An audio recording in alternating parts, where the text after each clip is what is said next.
श्री सूरध्वज जी महाराज, जिनको सूरदास मदन मोहन, अब इनका नाम सूरदास क्यों हुआ? जब नाम इनका सूरध्वज था। तो देखो बंधुओं, प्राचीन भक्तों के जब आप पद सुनेंगे, वे पद लिखते थे तो पद के अंत में नाम होता था, जैसे मीरा के प्रभु गिरधर नागर। सब जगह जहां भी मीराबाई का पद मिलेगा आपको, पद के अंतिम पंक्ति में मीराबाई की छाप होगी, मीरा के प्रभु गिरधर नागर, है ना। ऐसे सूरदास जी के जब आप पद पढ़ोगे तो सूरदास जी का नाम नीचे होगा। सूर कितों ही सुख पावत है, सूरदास के हरि अब कब मिलोगे, ऐसे सूरदास जी का नाम। हितवंश महाप्रभु का कोई भी पद होगा तो जय श्री हित हरिवंश, ये छाप होगी अंत में। हरिराम व्यास जी का कोई भी पद होगा तो अंत में व्यास शब्द से संबोधित होगा। लेकिन सूरध्वज जी महाराज का नाम सूरदास कैसे पड़ा? तो बोले एक बार ये एक पद लिख रहे थे, रात्रि भर बैठे बैठे उस पद की रचना की। पद की रचना करते करते अंतिम पंक्ति इनके मन में कोई याद नहीं आ रही थी, तो सो गए। और जैसे ही सुबह उठे तो वो पंक्ति लिखी हुई थी। क्या लिख रहे थे? चलो किन देखन कुंज कुटीर, चलो किन देखन कुंज कुटीर, सुंदर श्याम मदन मोहन जहां, सुंदर श्याम मदन मोहन जहां, मन मत फौज जुटी, मन मत फौज जुटी। मानो सूरध्वज जी क्या कह रहे हैं? अरे भाई चलो, कहां चलो? बोले जहां पर रसिकों की फौज जुड़ी है और मदन मोहन जी बीच में विराज करके सबको दर्शन सुख दे रहे हैं, उस कुंज में चलो। चलो किन देखन कुंज कुटी, चलो। ये पद लिख रहे थे श्री सूरध्वज जी। नंद नंदन वृषभानु नंदिनी, नंद नंदन वृषभानु नंदिनी, नेक न चाह छुटी, नेक न चाह छुटी, हे सुरत सेज पर लरती अंगना, सुरत सेज पर लरती अंगना, मुक्ता माल टूटी, मुक्ता माल टूटी, चलो किन देखन कुंज कुटी, चलो किन देखन कुंज। उरज तनि कंचुकी चुरकुट भई, उरज तनि कंचुकी चुरकट भई, कटि तट ग्रंथ हटी, कटि तट ग्रंथ हटी, चतुर शिरोमणि सूर नंद सुत, चतुर शिरोमणि सूर, चतुर शिरोमणि सूर नंद सुत, चतुर शिरोमणि सूर नंद सुत, लीनी आधार चुटी, चलो किन देखन कुंज कुटी। निवृत्त कुंज का पद लिख रहे थे, अंतिम पंक्ति में कुछ लिख नहीं पा रहे थे। सुबह उठ करके देखा तो क्या पाया? चतुर शिरोमणि सूर नंद सुत। ठाकुर जी ने आकर के उस पंक्ति को पूरा किया और इनको नाम सूरदास प्रदान किया। इनके नेत्र नहीं थे ऐसा नहीं है, नेत्र थे, लेकिन ठाकुर जी ने इनको नाम सूरदास प्रदान किया। तो फिर इन्होंने मन में विचार किया कि सूरदास जी के पद और मेरे पद अगर कभी कोई पढ़ेंगे तो लोगों के मन में यह आ जाएगा कि भाई ये किसके पद है। तब इन्होंने सूरदास मदन मोहन अपने पदों की छाप में सूरदास मदन मोहन कहना प्रारंभ किया। तो ऐसे श्री सूरध्वज जी महाराज ये उत्तर प्रदेश में नैमिषारण्य के पास में एक स्थान पड़ता है, उस स्थान का नाम है संडीला। वहां के सूबेदार थे, संडीले में रहते थे, लेकिन वृंदावन के श्री मदन मोहन जी, वृंदावन के मदन मोहन जी जिनको सनातन गोस्वामी ने प्रकट किया, उनसे इनकी बड़ी प्रीति थी। कभी कभी वृंदावन जाते थे और मदन मोहन जी का रूप देख करके ये इतने आनंदित हो जाते थे, बस उनको देखते ही रहते थे। कहते हैं एक बार इन्होंने मदन मोहन जी की बड़ी याद आई, लेकिन कार्य में इतने व्यस्त थे कि वृंदावन नहीं जा पा रहे थे। तो नगर में भ्रमण करते करते वहां पर गुड़ के बहुत सारे छोटे छोटे गुड़ के बाट ऐसे एक बैलगाड़ी के ऊपर रखे थे। इनके मन में आया कि मैं तो वृंदावन नहीं जा पा रहा, ठाकुर जी के लिए कुछ प्रसाद भिजवा देता हूं। और इन्होंने खूब सारी बैलगाड़ियां भर के गुड़ वृंदावन भिजवा दिया। गुड़ बेचने वालों ने इनसे कहा कि भैया तुम जितने रुपए में यहां से गुड़ खरीद के और पूरा किराया देकर के वृंदावन भिजवा रहे हो, इतने में तो तुम एक व्यक्ति को कुछ धन देकर के वृंदावन भेज दो, वृंदावन से गुड़ खरीद के ठाकुर जी के मंदिर में दे देते हैं, इतना पैसा क्यों लगवा रहे हो। मदन मोहन जी बोले प्रेम की रीत रंगीलो ही जाने। प्रेम ऐसा नहीं होता कि मेरा प्रेमी जहां रहता है चलो वहां से कोई सामान खरीद के उसके घर भिजवा दो, नहीं, प्रेम में तो अपनी निज सामग्री उसके यहां भिजवाई जाती है। ऐसा थोड़ी होता है कि महाराज जी आप वृंदावन विराज रहे हैं, हम तो नहीं आ पा रहे, चलो ब्रजवासी का पेड़ा आपके घर भिजवा देते हैं। कौन सी बड़ी बात है, बगल में ब्रजवासी, पैसे ज्यादा हैं, आपने किसी को दे के भेज दिया, लेकिन आपने हांसी के पेड़े भिजवाए, ये बड़ी बात है ना।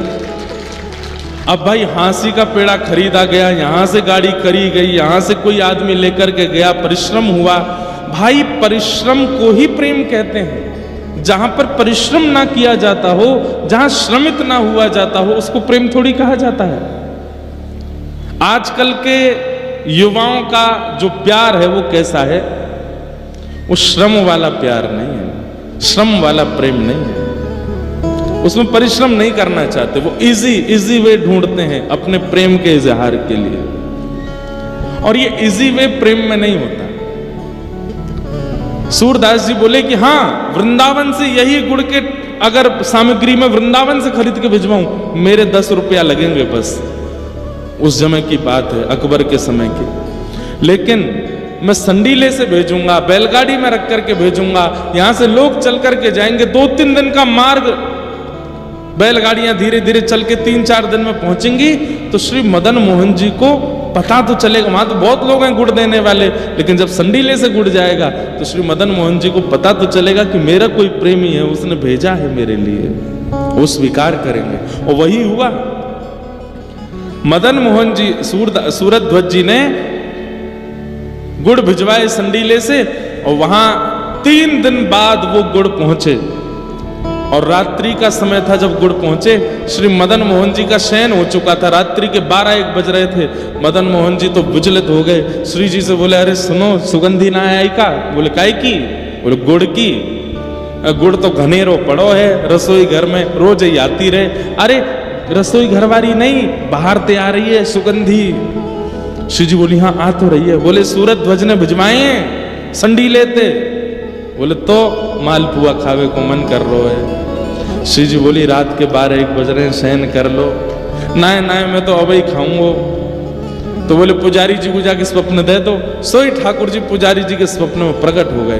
पुजारी जी बोले धन्य भाग्य, अहो भाग्य, इतने वर्षों से सेवा कर रहा हूँ, ठाकुर जी मेरी सेवा से निश्चित प्रसन्न हो गए, जो मेरे स्वप्न में आके दर्शन दे रहे हैं। ठाकुर जी बोले तेरी सेवा ते प्रसन्न ना है भयो में। तो बोले मंदिर के द्वार पे गुड़ की बैलगाड़ी खड़ी है, उन गुड़न की जल्दी रसोई घर में धरवाओ और अभी इसी वक्त रात्रि में रसोई खोल के पुआ बनाओ और पुआ बना के भोग लगाओ।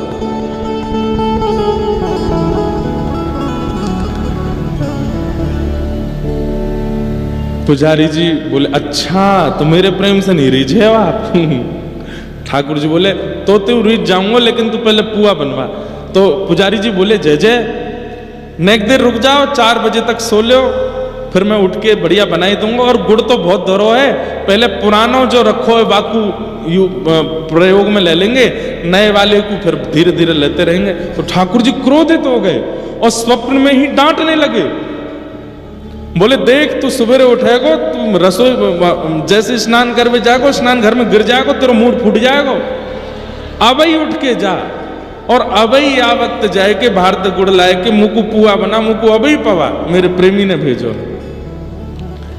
यहां पर भक्तमाल टीकाकार एक इसमें बहुत सुंदर एक दृष्टांत दे रहे थे, मैं कल पढ़ रहा था। उसमें दृष्टांत में क्या लिखते हैं, बोले एक बार किसी प्रियसी ने अपने प्रेमी के लिए रेवड़ी भिजवाई। रेवड़ी जानते हो? रेवड़ी भिजवाई अपने प्रेमी के लिए। तो जैसे उस प्रेमी को किसी मित्र ने आके दे, बोले सुन वो तेरी प्रियसी रहती है फलाने नगर में, बोले हाँ, उसने तेरे लिए देख रेवड़ी भिजवाई है। तो वो इतना खुश हो गया, उसको हृदय से लगा के रखे, तकिया के पास रखे, रोज एक खाता था उसमें से, मेरी प्रियसी ने भिजवाई है। एक दिन वो खा रहा था, रात्रि का समय था, उजाला था नहीं, तो ऐसे रेवड़ी मुंह में डाल डाल के खा रहा था, तो अचानक से मुंह में ना लग के नाक पे लगी रेवड़ी और वो गिर गई नीचे। तो अब वो इतना दुखी हो गया, अरे रेवड़ी गिर गई। तो उसने क्या किया, बोले दुकान पर गया, वहां से जाकर के सरसों का तेल खरीद के लाया, उसके बाद एक बाती खरीद के लाया, जलाया, उसको दिया सलाई से माचिस से जला करके अब उसको लेकर के दिया लेकर के नीचे जमीन में ढूंढ रहा है वो रेवड़ी कहाँ है। एक और दिया जलाया, अपने 2-4 मित्रों को दिया, बोले तुम भी ढूंढो रेवड़ी। मित्र बोले रेवड़ी ही तो है भैया, तू 10-10 रुपया खर्च करके ये दीपक जला रहा है, तेल लेके आ रहा है, उसमें लौ लगा रहा है, इतने में तो नई कितनी रेवड़ियां आ जाएंगी। बोले तू नहीं जानता, ये मेरी प्रियसी ने भेजी है, वो एक भी कितनी कीमती है। अरे 10 रुपए की नई रेवड़ी खरीद लूंगा, लेकिन उसमें मेरी प्रियसी का हाथ तो नहीं है ना, ये मेरी प्रियसी की है, मैं तो यही ढूंढ के खाऊंगा। और ढूंढ करके उसने वो रेवड़ी झाड़ी फूंकी खा गया। मेरी प्रियसी ने भेजी। ऐसी ठाकुर जी, अरे मेरो प्रेमी है सूरध्वज, माने वहां से गुड़ भिजवायो है, अभी पुआ बनाओ। रात्रि 12 बजे पुजारी जी उठ के गए, स्नान ध्यान किया, पहली बार इतिहास में 1:30 बजे रात्रि में रसोई बनी और रसोई में पुआ बने। 2 बजे ठाकुर जी के कपाट खुले और जाकर के ठाकुर जी को माल पुआ का भोग लगाया, प्रेम से ठाकुर जी ने पाया और फिर जाकर के बोले अब जाके सो जाओ, अब सोऊंगा मैं तान दुपट्टा। और इन सब लीलाओं का दर्शन सूरध्वज जी को स्वप्न में हुआ।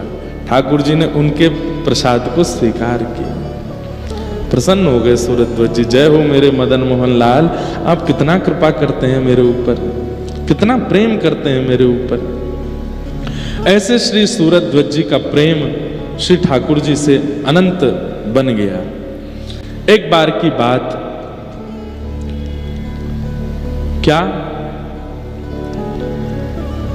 वृंदावन आए थे और वृंदावन में श्री मदन मोहन जी के मंदिर में खड़े होकर के सूरध्वज जी एक पद गा रहे थे। कौन सा पद? मेरी गति तू ही अनेक तोष पाऊं, मेरी गति तू ही अनेक तोष। बहुत सुंदर पद है, शब्द सुनिएगा आपको पता चलेगा क्यों ठाकुर जी रीझ रहे हैं इनसे। इनकी शब्दावली तो देखो।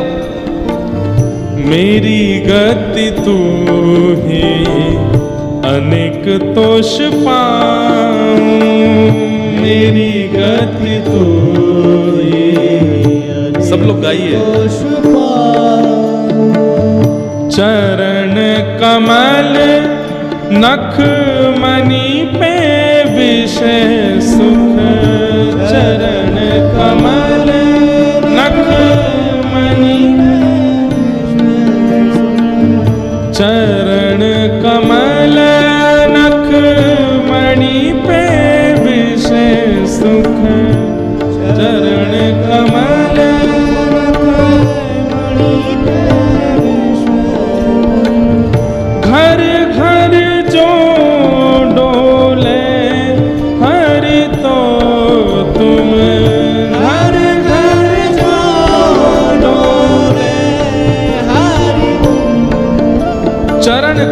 नख मणि पे विषय सुख बहाऊं, घर घर जो डोले हरि तो तुम्हें लजाऊं।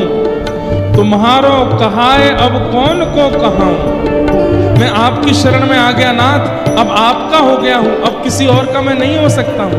तुम्हारो कहाए अब मैं कौन को कहाऊं, तुमसे प्रभु छाणी कहां दीनन को ध्याऊं। शीश तुम्हें नाय के अब कौन को नवाऊं, कंचन और हार छाण कांच क्यों धराऊं।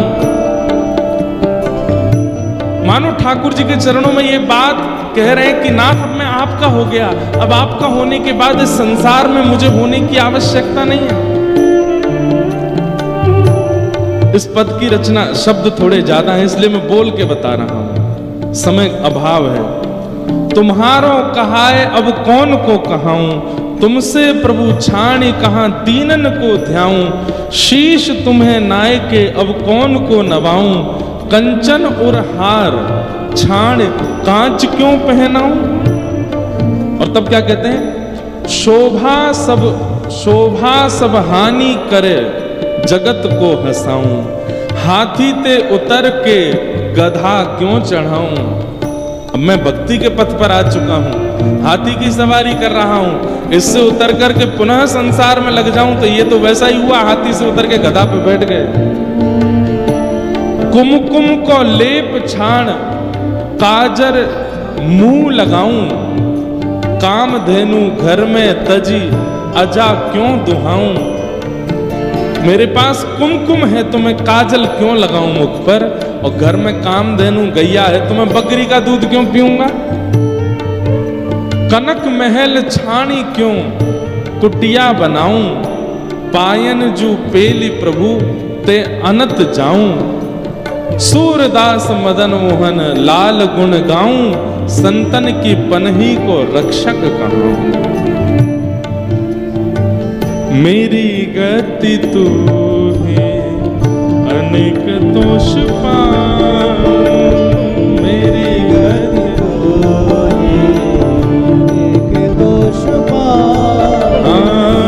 मेरी गति तू है अनेक दोष पाऊं, मेरी गति तू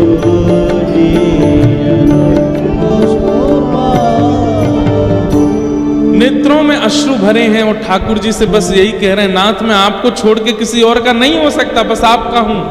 और अंत में सूरध्वज जी ने जैसे ही कहा, सूरदास मदन मोहन लाल गुण गाऊं, संतन की पनही को रक्षक कहाऊं। तो पीछे खड़े एक महात्मा सुन रहे थे, जैसे ही इन्होंने कहा संतन की पनही को रक्षक कहूं, पनही मतलब चप्पल, पनही मतलब पादुका, तो उन संत के मन में आया, ये कह रहे हैं संतन की पनही को रक्षक, बड़ी बड़ी बात बोल रहे हैं मंदिर में खड़े होकर के, लेकिन ये कर नहीं सकते इस कार्य को। अरे संतन, भैया एक बात बहुत ध्यान से सुनना, हरि की सेवा बहुत सरल है, हरिजनों की सेवा सरल नहीं। आप ठाकुर जी को भोग लगाओ, मिर्च ज्यादा हो गई, नमक ज्यादा हो गया, रोटी कच्ची रह गई, ठाकुर जी कुछ नहीं कहेंगे, पालेंगे। लेकिन हरिजन का भोग लगाओगे, हरिजन टोक देगा, भैया देखो इसमें बहुत मिर्च डाल दिया आपने, रोटी थोड़ी कच्ची रह गई है, ढंग से सेक के लाओ। ठाकुर जी को कैसे भी जल से स्नान करा दो, बेचारे यूं ही बैठे रहेंगे, नहा लेंगे, कुछ भी पहना दो यूं नहीं कहेंगे कि ये चुभ रहा है। लेकिन संतों को जब आप माला पहनाने जाओगे तो माला गीली है, संत तुरंत उतार देंगे, भैया थोड़ा देख के पहनाओ, इसमें इतना जल भरा है, तुम हमको पहना रहे हो, गीले हो गए हम। चरण धो रहे हो, थोड़ा ताता जल लेके आओ, ऐसे जल से कैसे धुला रहे हो। ये वस्त्र नहीं, हम ऐसे नहीं, ऐसे वस्त्र पहनते हैं। संत जन तो बोल देंगे, ठाकुर जी थोड़ी बोलेंगे। तो हरि की सेवा बहुत सरल है, हरिजनों की सेवा सरल नहीं। इसलिए कोई ठाकुर जी की अष्टयाम सेवा कर रहा है तो कोई बहुत बड़ा तीसमार खां नहीं है वो, लेकिन कोई हरि भक्तों की सेवा कर रहा है तो इसका मतलब है ठाकुर जी की बहुत बड़ी कृपा है।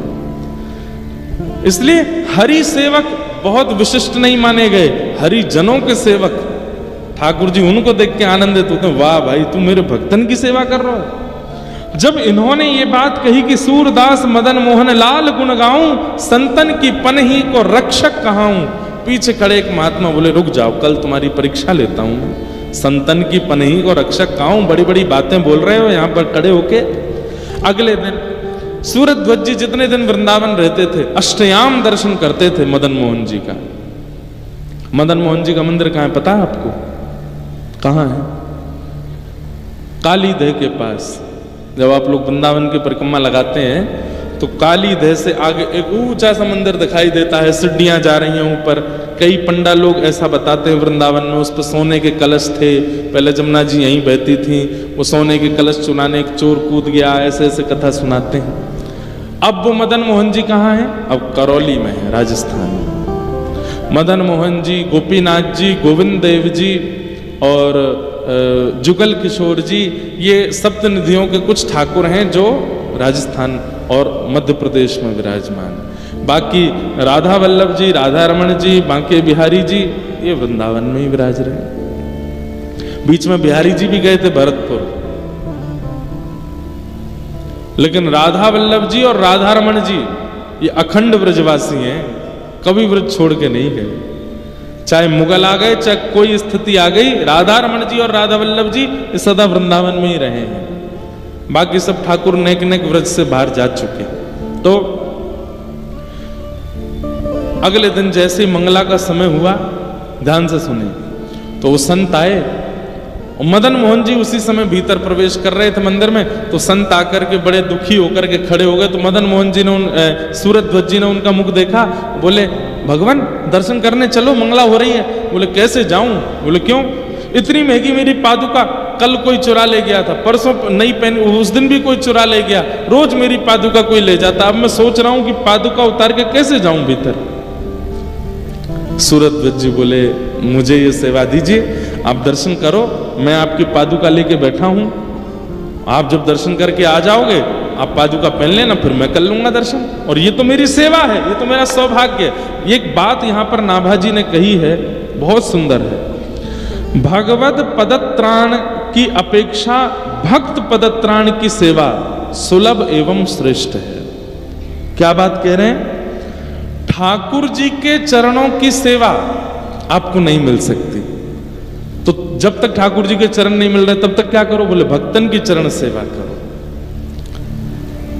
ठाकुर जी के चरणों की सेवा अभी इतनी जल्दी नहीं मिलेगी, पहले भक्तन के चरणों की सेवा। मैंने एक दिन कथा परसों में कहा था कि भाई कहीं नौकरी चाहिए हो तो अपना रिज्यूम दिखाना पड़ता है कि कितना एक्सपीरियंस है। श्री जी और ठाकुर जी के चरणों की हम जब अपेक्षा करते हैं तो श्री जी और ठाकुर जी तो कुछ नहीं कहते, वो तो कहते हैं आ जाओ भाई कर लो सेवा। लेकिन अष्ट सखियां रोक देती हैं ना, पहले अपने हाथ दिखा कैसे हैं, हाथ कठोर तो नहीं। हमारी श्री जी ठाकुर जी के चरण बड़े कोमल हैं, तू कठोर हाथन ते छुए गो, कहीं श्रम है क्यों?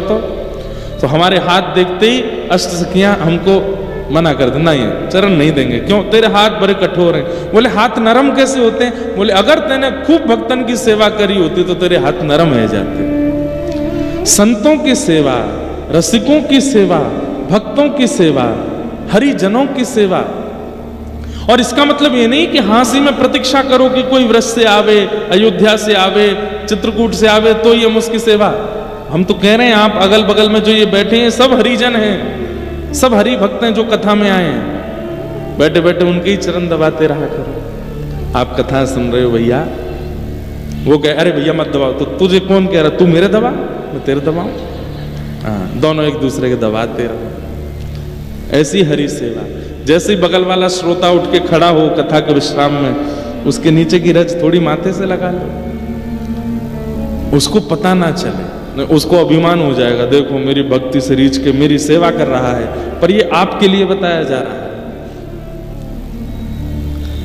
हरि जनों की सेवा का मतलब कोई जरूरी नहीं कि ब्रजवासी हो, अयोध्यावासी हो, चित्रकूटवासी हो, जगन्नाथपुरी वासी हो, द्वारिका वासी हो, कोई भी जो हरि कथा में रुचि रखता है, हरि सेवा में रुचि रखता है, वो सब हरि जन है, उनकी सेवा करो।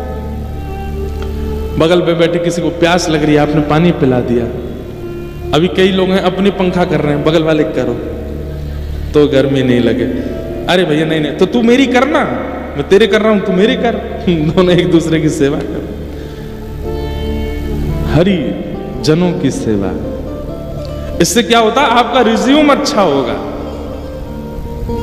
ये जब ललिता विशाखा श्री जी की सेवा में लेने से पहले आपको देखेंगे तो समझ जाएंगे, ओहो हरिजनों की बड़ी सेवा करी है, यानी ये ठाकुर जी की स्पर्श का अधिकारी है, तब ठाकुर जी की सेवा में लेते हैं। तो एक और बात यहां पर नाभाजी ने बहुत अच्छी लिखी है कि ठाकुर जी की सेवा का फल क्या है? ठाकुर जी के भक्तों की सेवा मिलना, ये ठाकुर जी की सेवा का फल है। समझ में आई बात? जिसने अपने ठाकुर की खूब सेवा करी होगी उसी को अपने जीवन में किसी हरि भक्त की सेवा करने का अवसर मिलेगा। कितनी बड़ी बात है।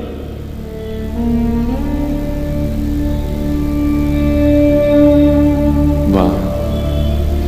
और ठाकुर जब सेवा से प्रसन्न होते हैं तब अपने भक्त की सेवा देते हैं, और उस भक्त की सेवा जब वो जीवित अवस्था में करता है, मृत्यु के पश्चात जब उसको निकुंज की प्राप्ति होती है, तब ठाकुर जी अपने नित्य लीला विहार में उसको अपनी चरण सेवा प्रदान करते हैं। बड़ा बड़ा अद्भुत रहस्य है, इसको समझिएगा। आपने अपने घर के ठाकुर की सेवा अगर मंगलमय रूप से नहीं करी तो आपको कभी जीवन में किसी भक्त की सेवा नहीं मिल सकती। लेकिन आपने अपने ठाकुर की सेवा यदि करी होगी तो आपके घर भक्त आएंगे, उनकी सेवा भी मिलेगी और उनको उनकी कुछ सेवा करने का अवसर भी प्राप्त होगा। तो सूरध्वज जी महाराज उन संत से बोले, आप भीतर दर्शन करने जाओ, मैं आपकी पादुका की रक्षा करता हूं, और जब आप आ जाओगे तब मैं चला जाऊंगा। संत बोले, नहीं नहीं नहीं, तुम्हारा नित्य का मैं देख रहा हूं 3 दिन से, तुम सुबह मंगला दर्शन और फिर श्रृंगार दर्शन और फिर ग्वाल दर्शन, बालभोग दर्शन, सब राजभोग दर्शन, उत्थापन दर्शन, अष्टयाम दर्शन करते हो, मेरे कारण तुम्हारे दर्शन छूटेंगे। अरे नहीं, आप जाइए ना, आप दर्शन करिए, मंगला छूट जाएगी तो मैं अगला श्रृंगार दर्शन कर लूंगा, आप जाओ। और संत जैसे भीतर गए, सूरध्वज जी उन पादुकाओं को हृदय से लगा के बैठे और मन में क्या विचार कर रहे हैं? बोले, एक पादुका श्याम सुंदर, दूसरी पादुका किशोरी जी हैं। आज तक तो ठाकुर जी दूर से दिखते थे, लेकिन आज मेरे हृदय से लग गए हैं, और लेख करके बस रोने लगे। मेरे प्रिया प्रियतम दोनों मेरे हृदय से लगे, खूब रोए अपने हृदय से लगा करके। वो संत भीतर गए, वो तो परीक्षा लेने आए थे, मंगला के दर्शन करके भीतर ही खड़े रहे, बाहर आए ही नहीं। घंटा 1.5 घंटा बाद श्रृंगार का दर्शन खुल गया, संत बाहर आए ही नहीं, भीतर ही बैठ गए। बोला, आज देखता हूं, बड़ा कहते हैं संतन की पनही को रक्षक कहा हूं, कभी तो चिढ़ेगा, कभी तो परेशान होगा, चिल्ला करके बोलेगा कि निकलो बाहर, कहां अंदर बैठ गए हो। लेकिन सूरध्वज जी तो बस ऐसे ही बैठे। धीरे धीरे उजाला हो गया, धूप तेज हो गई, श्रृंगार का दर्शन, बाल भोग का दर्शन, ग्वाल का दर्शन, राजभोग तक आ गया। 12 बज गए दोपहर के, सूरध्वज जी ऐसे ही बैठे। मंदिर बंद हो गया, संत जी अंदर ही सो गए। 4 बजे पुनः उत्थापन हुआ, उत्थापन होते ही देखा बाहर अभी भी ऐसे बैठे हैं। थोड़ी और परीक्षा ले लूं, औलाई हो गई, ब्यारू हो गया, शयन के दर्शन हो रहे हैं, लेकिन अभी भी सूरध्वज जी ऐसे बैठे। संत का हृदय पिघल गया, बोले कि ये कहते नहीं है, ये है इनके चित्त में, ये संतों की पनही के रक्षक हैं। निकल करके साधु बाहर गए और जाकर के सूरध्वज जी को हृदय से लगा लिया, कान पकड़ने लगे, मुझे क्षमा कर दो, मैंने आपकी परीक्षा लेनी चाहिए। कल जब आपके मुख से सुना संतन की पनही को रक्षक कहा हूं, इसलिए जानबूझ करके ऐसा किया कि आपके दर्शन छूटे और अपनी पनहियां आपके हाथ में दे दूं। मुझे अब आप जल्दी जाओ, शयन का दर्शन बंद होने वाला, आपका नियम ना टूटे, मदन मोहन जी को देख आओ। तो सूरध्वज जी के नेत्र सजल हो गए, बोले, मैं सुबह से दर्शन ही कर रहा हूं, हे नाथ, आपने आज मुझ पर इतनी बड़ी कृपा की कि मेरे वर्षों की मदन मोहन जी की दर्शन का फल आज मुझे प्राप्त हुआ। प्रिया प्रियतम दोनों मुझे निकुंज में लेकर के गए थे, नेत्र बंद करके मेरा शरीर यहां बैठा था, पर मैं प्रिया प्रियतम के साथ विहार कर रहा था। आज उन्होंने मुझे सहचरी बनाया, सखी बनाया, अपने रास का अनुभव कराया। आपकी पादुका हृदय से लगते ही मानसी प्रकट हो गई। अरे मैं तो घंटों से मानसी में आनंद ले रहा था। ठाकुर जी कभी रबड़ी पवा में, श्री जी कभी मलाई पवा में, यहां से ललता विशाखा आदि सबके दर्शन हुए आज मुझे। हे नाथ, आपके चरण की पनैया के इतने बड़े सौभाग्य की मेरे को प्राप्त होती, आज अष्टयाम का दर्शन हो गया। साधु बोले, मुझे पता है ये सब तुम इसलिए बोल रहे हो कि मुझे बुरा ना लगे, लेकिन तुम जाओ भीतर दर्शन। बोले देखो मैं आपको बताऊं? बोले हाँ। मैं भीतर तो नहीं गया। बोले नहीं, आज ठाकुर जी ने नीली पोशाक पहनी थी ना, आज ठाकुर जी ने स्वर्ण का आभूषण धारण किया था, आज ठाकुर जी ने ऐसी टेढ़ी पाग पहनी थी, उस पर ऐसा सिरपेच था, ऐसी इत्र, और सब कुछ बता दिया। इत्र ऐसा था, प्रसादी ऐसी थी, प्रसाद में ये वाली कढ़ी बनी थी, ऐसी रोटी बनी थी, सब बता दिया महात्मा को। महात्मा के तो हाथ पैर कांपने लगे, सूरत ध्वज को हृदय से लगे। आप सुबह से बाहर बैठे, आपको कैसे पता? बोले बस आपकी पादुका का स्पर्श होते ही सब मिल गया। बंधुओं, कई बार हरिजन बहुत श्रेष्ठ है तो ही हम पर हरि कृपा होगी, नहीं, हरिजन कैसा भी है हम उसके प्रति पूर्ण निष्ठा रखें तो ठाकुर जी कृपा करते हैं। सूरत ध्वज जी जैसे ही मंदिर की ओर गए, कपाट तो बंद हो गए थे, शयन आरती हो गई थी, हाथ जोड़ करके बैठ गए। बोले जय जय, आज आपके दर्शन मानसी में हुए, प्रत्यक्ष नेत्रों को नहीं मिले, पर कोई बात नहीं, आपने बड़ी कृपा की जो ऐसे महात्मा की पादुका मुझे प्रदान की। मैं आपकी देहली को प्रणाम कर लेता हूँ। कल मुझे संडीले वापस जाना है, इसलिए मैं यहीं प्रणाम करके जा रहा हूँ। जैसे ही अपना सिर नवाया, सब मंदिर से जा चुके थे रात्रि का समय, जैसे ही सिर नवाया तो देहली पर उनको पत्थर का अनुभव नहीं हुआ, कोमल कोमल कोमल चरणार बिंदों का अनुभव हुआ। जैसे नेत्र खोल करके देखा, साक्षात श्री मदन मोहन जी प्रकट हो गए हैं, और प्रकट होकर के सूरत ध्वज जी को अपने हृदय से लगा दिया। एक क्षण के लिए हृदय से लगा के मदन मोहन जी अंतर ध्यान हो गए। ऐसे सूरत ध्वज।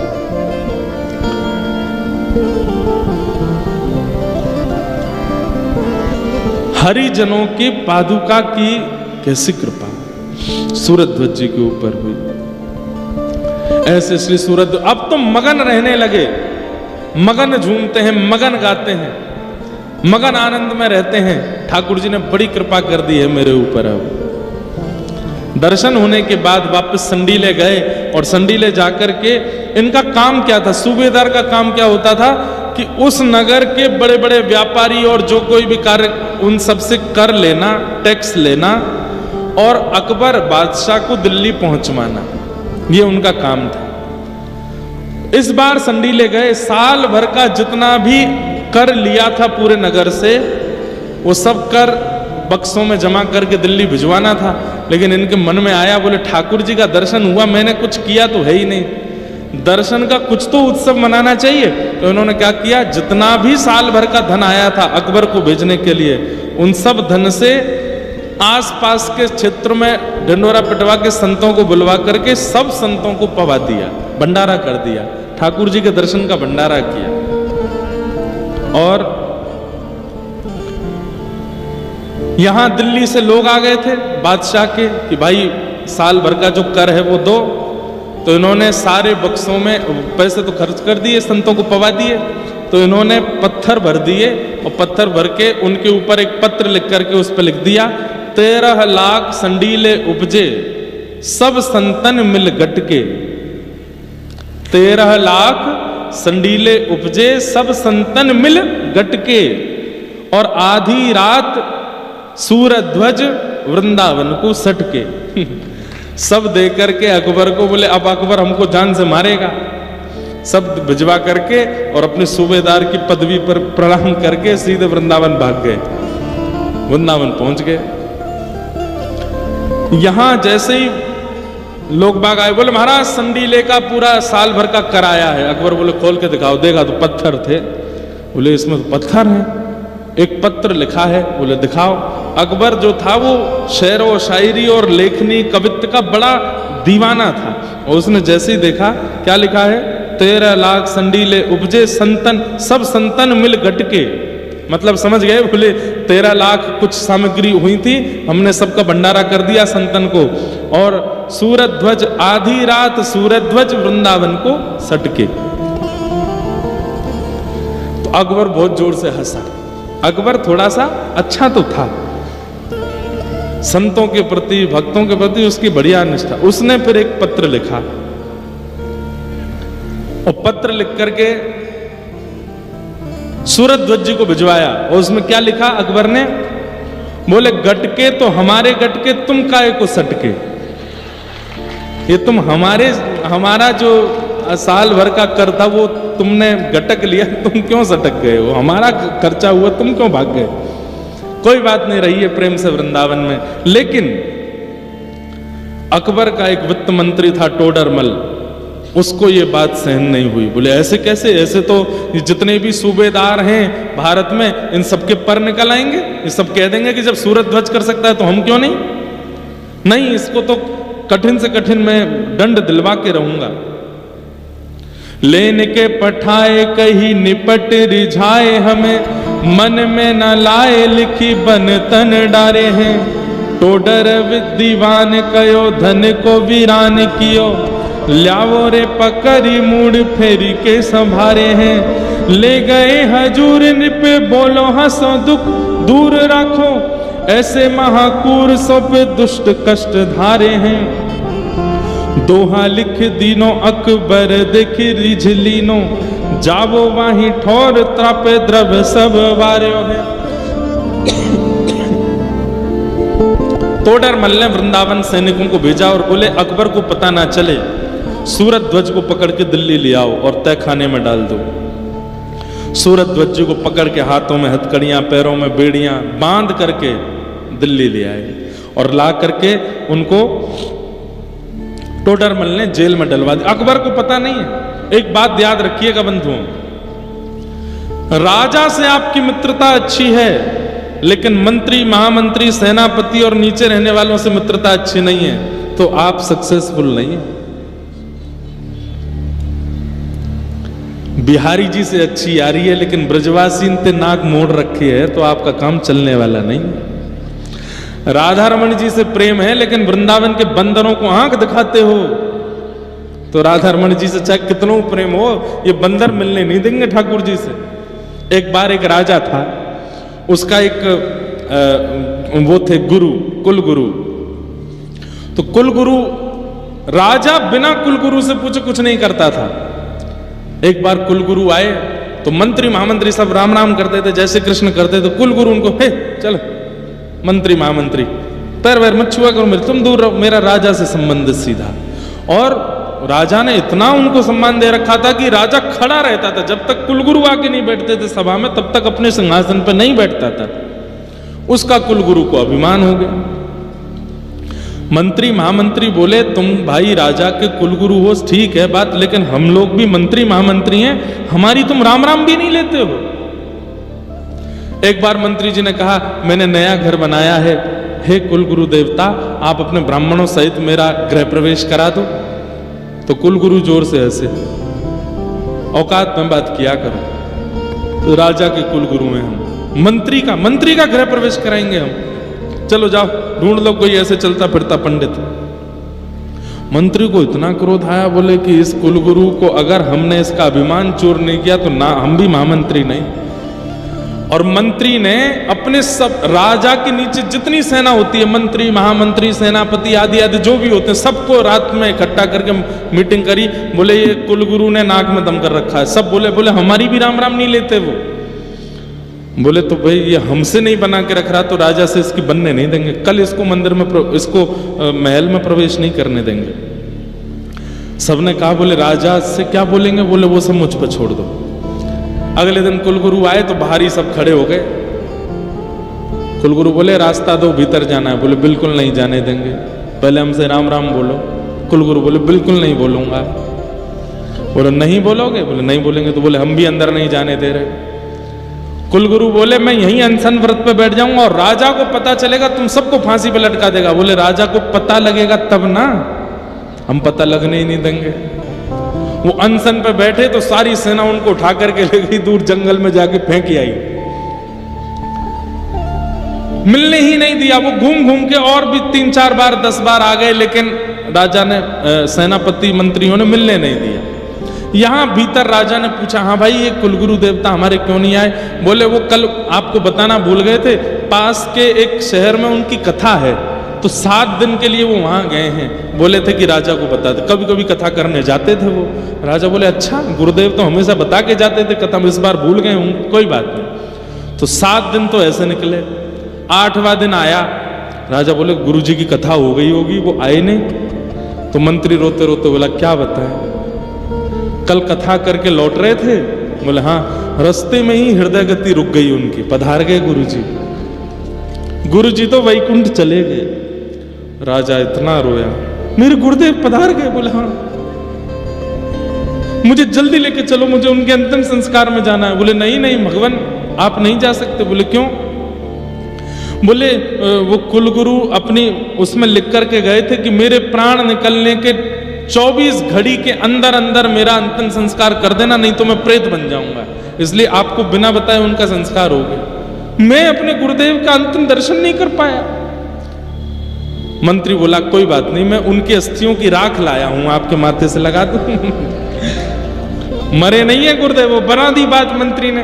बोले लाओ, राख को माथे से लगा रहे। खूब रोया, रानी को बुला, राजकुमार, सबके माथे से वो राख लगाई, हमारे गुरुदेव की रज है। मेरे गुरुदेव चले गए। शोक सभा भी कर दी राजा ने घर पे। लेकिन राजा का नियम था हर महीने में एक बार वो यात्रा पर निकलता था पूरे नगर की। तो गुरु जी को मिलने तो दिया नहीं, सेना पूरी लगा रखी थी मंत्री ने चारों तरफ, गुरु भीतर नहीं आना चाहिए बस।